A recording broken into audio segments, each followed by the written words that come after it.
Esto es Vivir con Valor. Soy Achira. El cuento de hoy es un poco más largo de lo normal y deja mucho que pensar. Pero quiero enfocarme en una cosa, que no importa lo que haga el personaje principal, siempre le vuelve a pasar lo mismo. Siempre se repite el mismo patrón. ¿Te ha pasado? Empecemos. Érase una vez, hace mucho, mucho tiempo, en el reino de Persia, un príncipe que se llamaba Asgid. Asgid estaba pronto a ser coronado rey. Pero antes de poder ser coronado rey, tenía primero que todo que demostrar que merecía serlo. Demostrar que tenía la valentía necesaria para liderar un pueblo. Pero había un pequeño problema. Asgid era cobarde. Y a Asgid desde niño le habían contado de la prueba tan temible que tendría que superar cuando finalmente llegara su hora de ser rey. Y por lo tanto, desde niño, hasta en las pesadillas lo perseguía el león rojo. Porque sí, era la costumbre de aquellos días que cada nuevo rey, antes de ser coronado y ser recibido por el pueblo, primero tendría que ir solo y desarmado a hacerle frente a un león. Y no a cualquier león. Tenía que ser el león rojo, el león imperial. Su padre, su abuelo, su bisabuelo y todos los reyes que habían venido antes de él habían logrado vencer a este león. Pero Asgid era cobarde. Y él no quería enfrentar a ningún león. Así que mientras el pueblo estaba todavía en luto por su padre, el príncipe Asgid tomó su mejor caballo y en medio de la noche se escabulló del palacio y empezó a galopar por el desierto.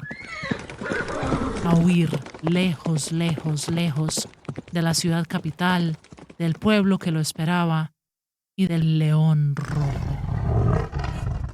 El príncipe Asgid cabalgó 2 días y 2 noches, hasta que ni él ni su caballo podían dar un paso más.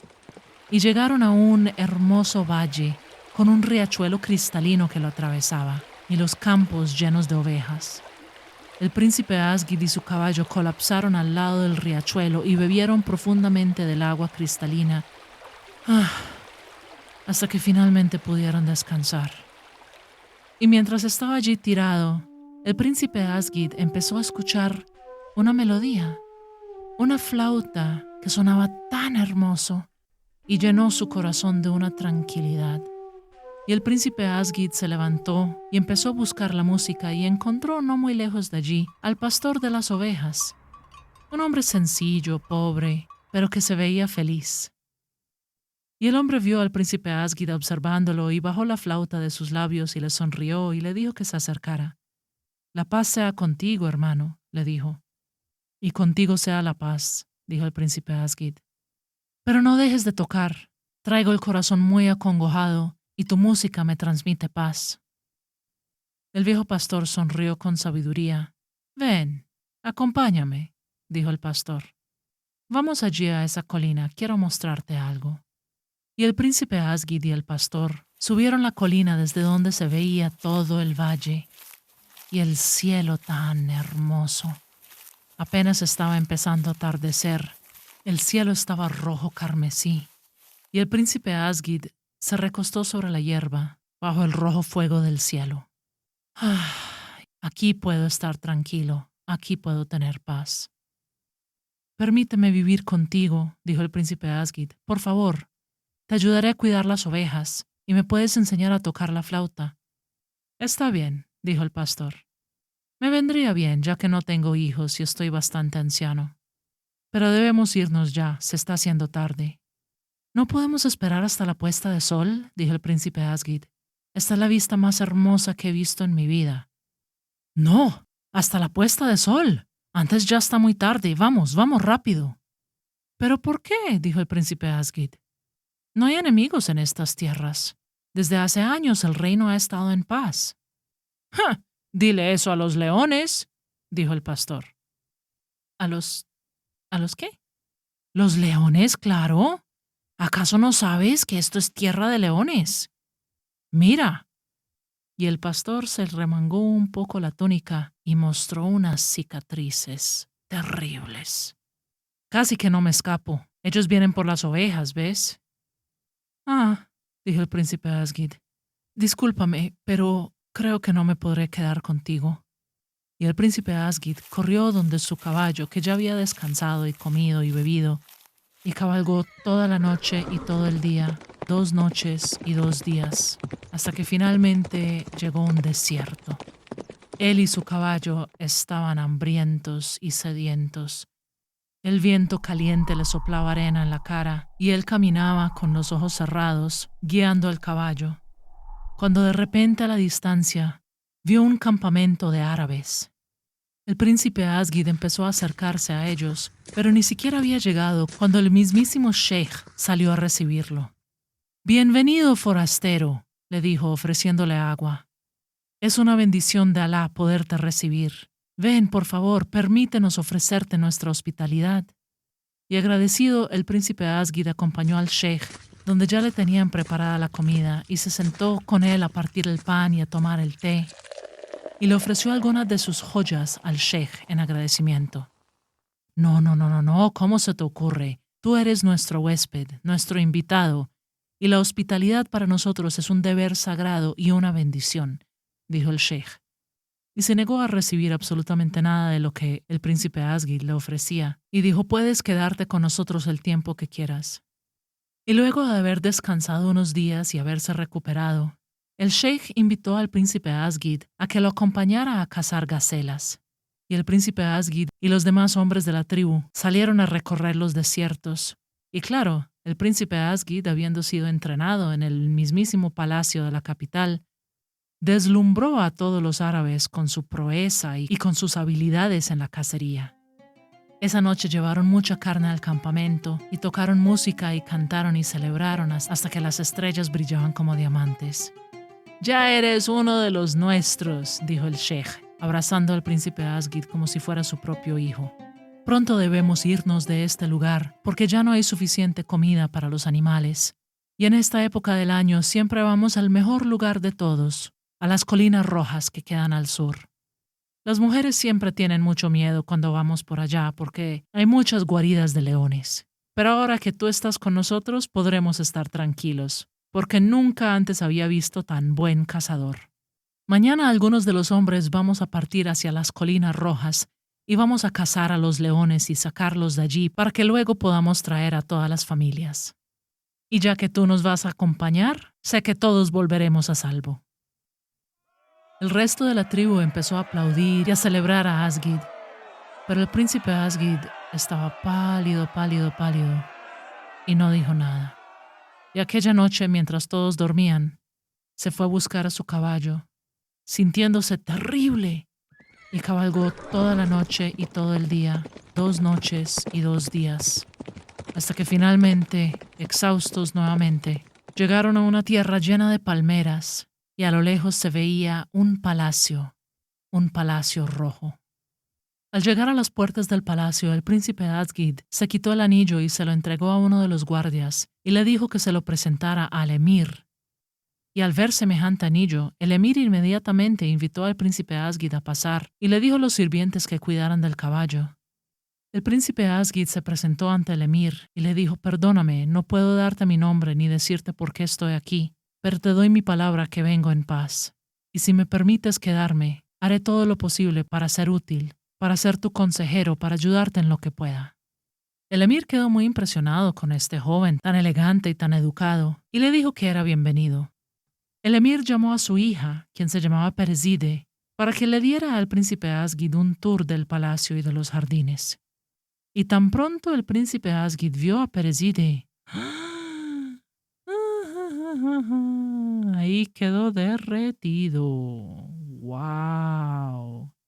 Perezide era la mujer más hermosa que había visto jamás. Y Asgid inmediatamente sintió que aquí viviría feliz.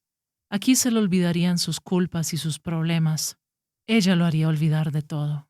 Y aquí estaría a salvo, porque aquí dentro del palacio no tendría que preocuparse jamás por leones.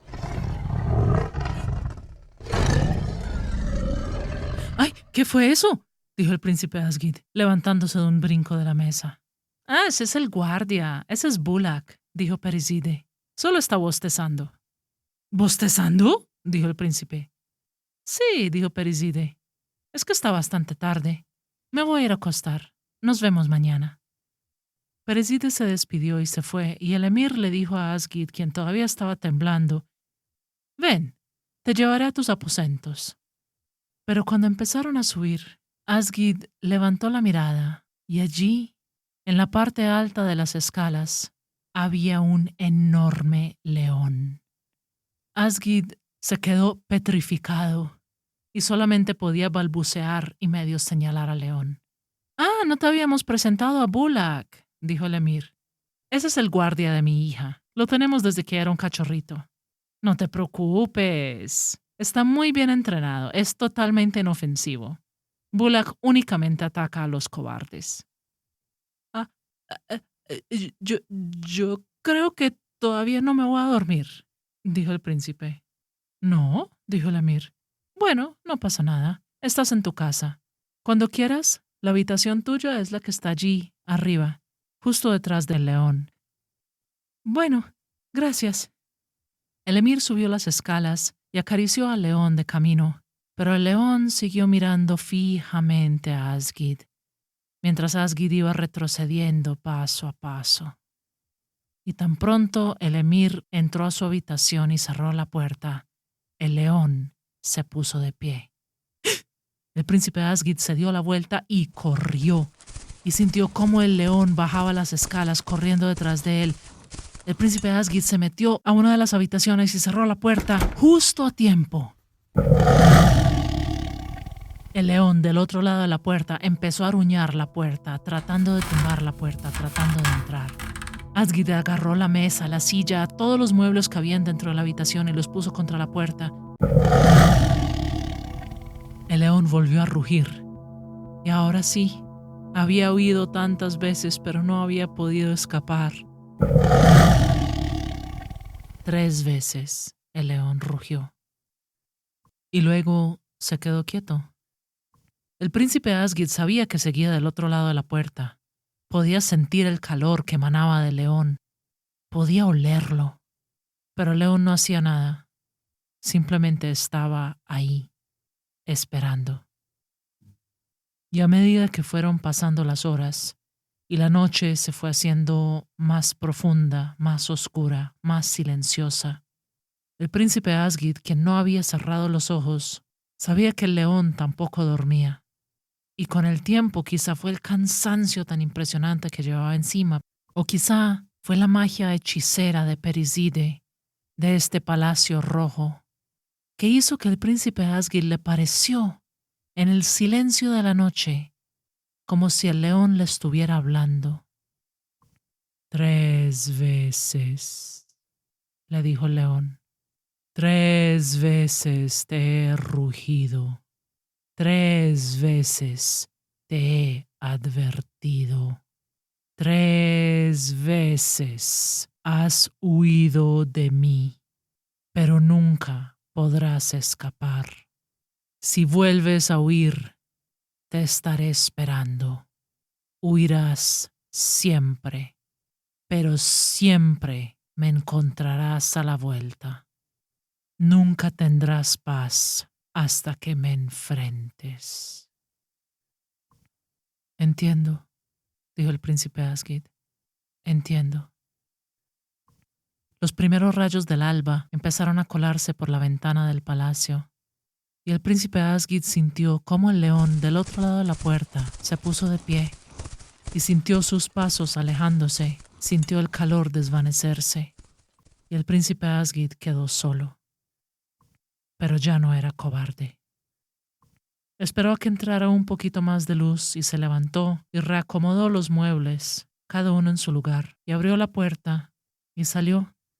Pero esta vez no se escabulló del palacio a montarse en su caballo a cabalgar y cabalgar y cabalgar. Se quedó esperando a que bajaran el emir y Periside, Y cuando bajaron, el príncipe Asgid agachó la cabeza y dijo: Lo siento, pero no me puedo quedar. Hay algo que tengo que hacer. Pereside le dio una sonrisa hechicera y le dijo: Ve, y si lo logras, vuelve a hacernos la visita. Y el príncipe Asgid se despidió del emir y de Periside, y también de Bulak, el león, y se volvió a montar a su caballo y cabalgó. Cabalgó esta vez lento para no cansar a su caballo, porque ya no huía, ya su paso iba firme, y llegó de regreso a la capital, al palacio de su padre, justo a tiempo. Allí estaban reunidos todos sus maestros y todos los consejeros del rey. Ninguno mostró sorpresa ni enojo de que se hubiera desaparecido. Ni siquiera mostraron sorpresa de verlo nuevamente. Era como si lo hubieran estado esperando, como si siempre hubieran sabido que iba a volver. Sin cruzar palabra, lo condujeron a una cámara secreta donde el príncipe Asgid nunca antes había estado. Los consejeros y los maestros se subieron a las tarimas y dejaron al príncipe Asgid solo, y empezó a sonar el crujir de una puerta antigua que llevaba muchos años sin abrirse.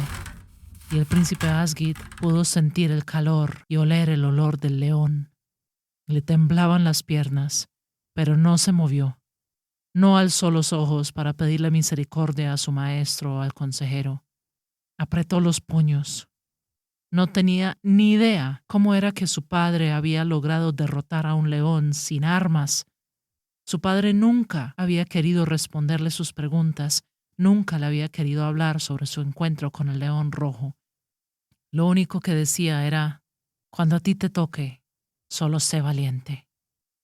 Así que el príncipe Asgid se quedó quieto y se abrieron las puertas y con un gran rugido, un enorme león rojo salió corriendo y saltó. Y antes que el príncipe Asgid pudiera siquiera reaccionar, el león saltó sobre él, lo tumbó al suelo y le lamió la cara. El príncipe Asgid no sabía si estaba muerto o qué había pasado, pero a lo lejos le pareció sentir que estaban aplaudiendo. El león siguió lamiéndole la cara y como si fuera un gran gato, se acostó sobre la arena con las patas arriba, pidiendo que Asgid le rascara la pancita. Y ahí fue cuando Asgid se dio cuenta, los aplausos eran reales. Sus maestros y sus consejeros estaban de pie y lo estaban aplaudiendo.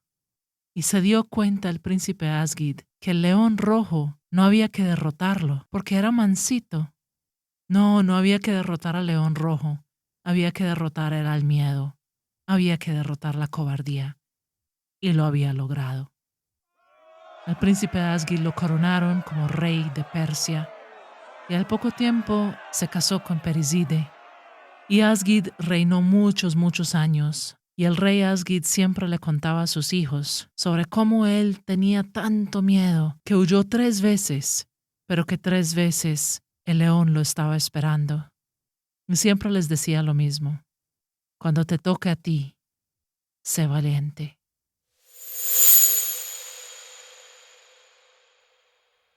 ¿Has visto que hay personas que como que todo les sale mal? Pueden ser muchas cosas distintas, pero como que siempre se repite el mismo patrón. Vez tras vez sucede lo mismo. Cambias de ambiente, cambias de círculo, cambias de personas, pero vuelven y te hacen lo mismo. Y por más que intentes escapar, te encuentras en exactamente la misma situación de antes, esa situación que te trajo tanto dolor. ¿Por qué te sigue pasando? Yo estuve atrapada repitiendo un patrón extraordinariamente doloroso durante casi toda la vida. Siempre me pasaba lo mismo, siempre, con diferentes personas, bajo distintas circunstancias, pero la misma historia. En mi caso no era que siempre me encontraba un león. En mi caso era que siempre que tenía una amistad profunda, cercana, una amistad a la que yo le entregaba absolutamente todo, el día que yo llegara a necesitar que ese amigo o esa amiga estuvieran allí para mí, me botaban. Me borraban por completo, me bloqueaban, me dejaban de hablar, se desaparecían de mi vida. Lo que llaman ghosting. se desvanecían como si fueran un fantasma. La primera vez que me pasó fue cuando tenía 12 años y me partió el alma porque yo había estado ahí para ellos en las buenas y en las malas y ellos vivían más en mi casa que en la suya. Eran amigos demasiado cercanos. Y cuando viví una tragedia familiar y necesité a un amigo más que nunca, se desaparecieron por completo. Esa fue la primera vez, pero me siguió sucediendo, vez tras vez tras vez, con todos los amigos que tenía, con amigos cercanos, amigos de años, amigos de la infancia. Al principio, por supuesto, uno cuando está bien destruido, uno cuando está viviendo una tragedia, uno cuando está traumatizado, pues obviamente lo primero que pensaba era, yo no valgo la pena, yo no merezco amor, es mi culpa, quién sabe qué habré hecho, yo soy el problema. Pero con más tiempo y más madurez y con, bueno, bastante trabajo de sanación, lo empecé a ver desde la otra forma. Empecé a decir, no, no, el problema no soy yo, el problema son ellos. Malditos, desgraciados. ¿Cómo pueden abandonarme así? ¿Cómo pueden hacerme esto? Me dijeron que podía contar con ellos. Y era mentira. Yo nunca les pedí nada y ahora que los necesito, se desaparecen. Como si yo no valiera nada, como si no hubiera hecho nada por ellos, como si no significara nada. Yo no soy el problema. Ellos son el problema. Y fue muy sanador empezar a verlo de esa forma. Y fue muy importante para mi autoestima y para mi proceso de sanación. Y estuve en terapia y logré muchos avances y pude sanar un montón de cosas. Y me siguió pasando. Y ya cuando la séptima persona me había hecho lo mismo, después de prometerme que estaría ahí y que podía contar con él, ahí fue cuando dije, bueno, de pronto, quizá el problema sí soy un poquito yo. Si todas las personas en las que yo he confiado y que han sido mis mejores amigos me han hecho ghosting, eso no es normal. Y lo único que tienen en común soy yo. No es normal. Que le pase una vez, bueno, la culpa es del otro. O mala suerte, yo qué sé. Una segunda, también. Pero más de 3 veces, que a uno le pase lo mismo siempre, vez tras vez tras vez. Bueno, a ver, ¿qué está pasando aquí? Si todas tus parejas han sido tóxicas, todas, eso no es normal. Si tienes que despedir a todos tus empleados porque no saben trabajar, eso no es normal. Si todos tus profesores te odian, o como se dice coloquialmente, te la tienen montada, ¿qué está pasando? Es demasiado común que una persona se vea atrapada repitiendo el mismo patrón vez tras vez, tras vez, tras vez, y cree que simplemente es mala suerte. Pero si ya te has divorciado 6 veces, si ya te han echado de 17 trabajos, si tu papá fue abusivo y luego tu pareja también, y tu jefe también, y ahora tu hijo también te está abusando, ahí hay algo raro. Supe de un señor que había sido víctima de estafas más de 40 veces. Eso no es normal. A ver, ¿qué está pasando aquí? Y primero que todo, tengo que dejar algo muy claro. Cuando alguien te hace daño, no es tu culpa. Siempre es culpa del malo, siempre.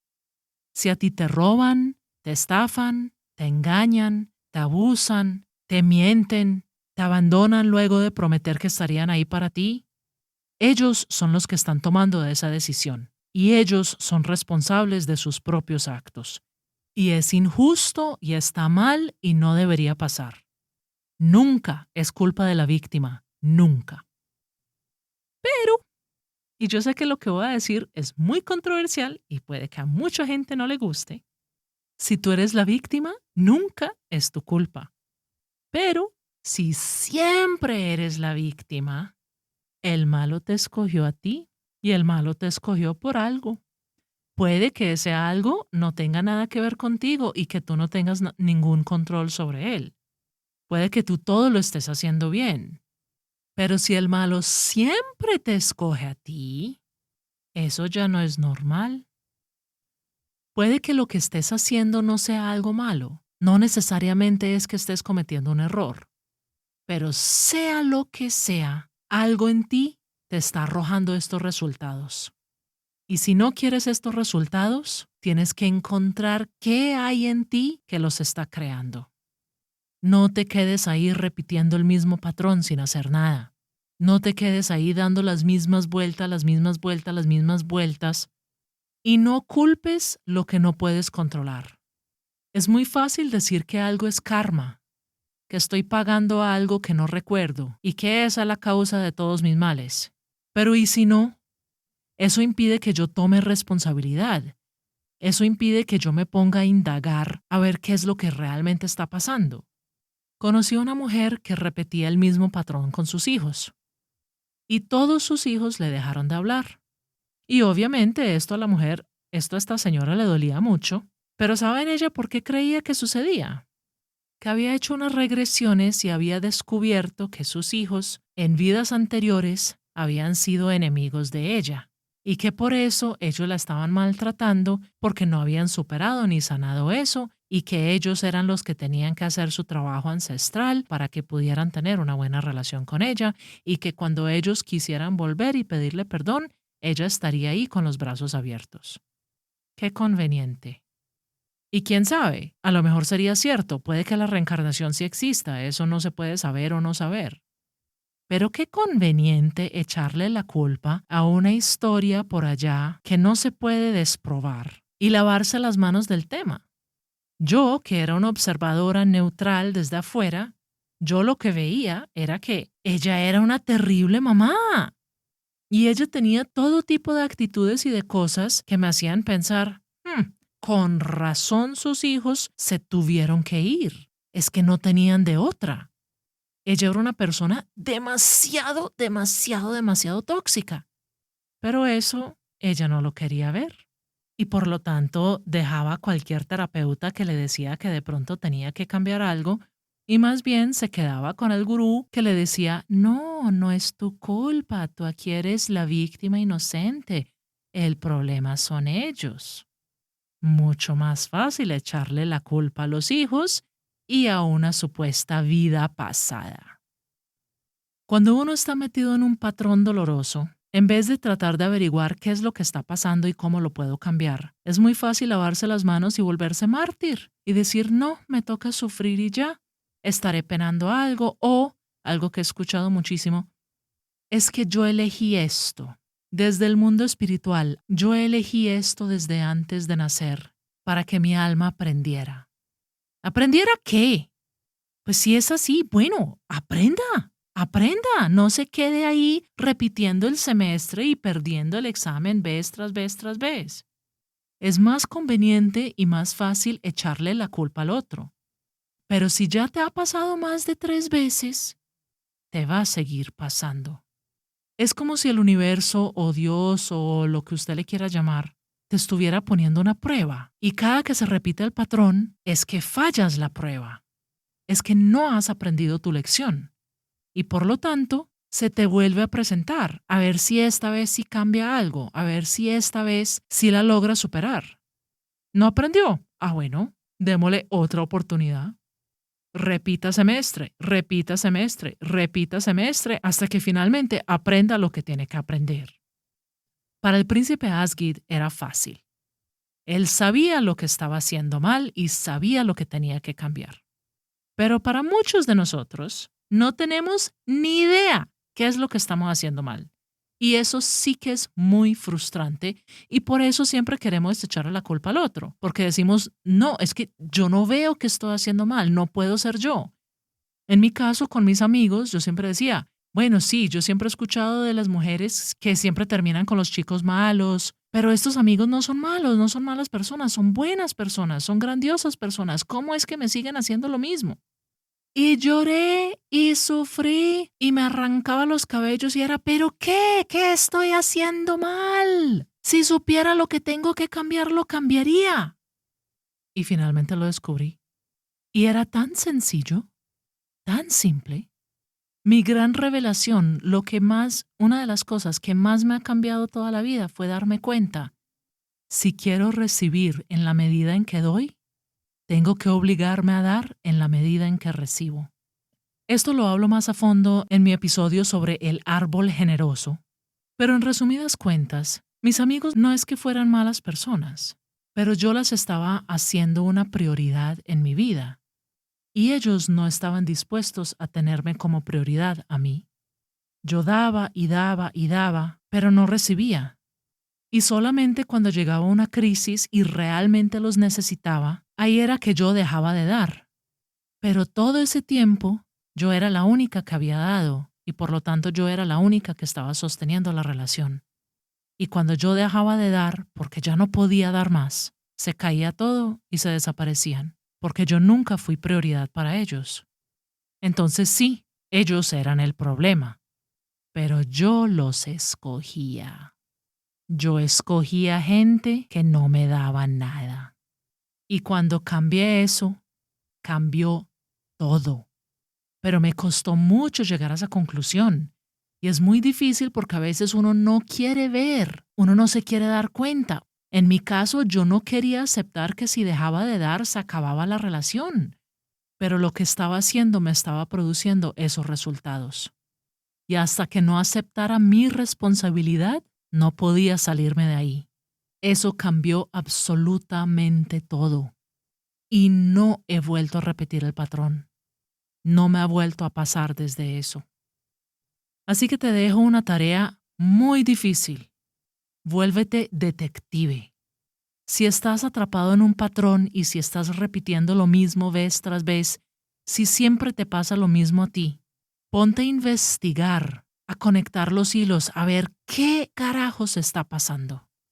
Ponte a analizar y a echar memoria y a hacer una lista de todas las veces que te ha pasado algo parecido. Y puede ser muy doloroso recordarlas todas. Una buena técnica para que no sea tan difícil es escribir todo en tercera persona. Salte de la historia, ponte en el rol de detective.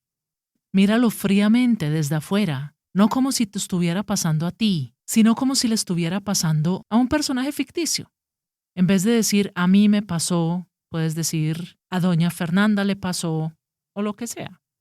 Y una vez tengas la lista de todas las veces, empieza a buscar, bueno, ahora mirando atrás, ¿cuáles son algunas señales que doña Fernanda no notó, pero que ahora son obvias? ¿Qué tienen en común estos casos diferentes? ¿Cuáles son algunas posibles cosas que de pronto doña Fernanda no quiera aceptar? Hipotéticamente hablando, ¿cuáles son algunas cosas que hizo doña Fernanda que pudieron haber contribuido a este resultado? Y lo más importante de todo, en la vida de doña Fernanda actual, ¿qué señales está viendo doña Fernanda ahora que se parecen a señales que se han presentado antes? ¿Qué está haciendo doña Fernanda ahora que podría llevarla al mismo resultado de siempre? Analizando este historial, ¿qué consejo le darías a doña Fernanda ahora? Puede que sea muy difícil realizar este ejercicio, pero si dejas de culpar a otros, aceptas tu responsabilidad y enfrentas lo que tengas que enfrentar, te va a cambiar la vida. Si te vuelve a pasar y te vuelve a pasar y te vuelve a pasar y es un patrón, no es tu culpa, pero sí es tu responsabilidad. Mirarse a uno mismo al espejo puede ser de lo más difícil, pero eso es vivir con valor. Gracias por escuchar mis historias. Ahora ve a vivir las tuyas.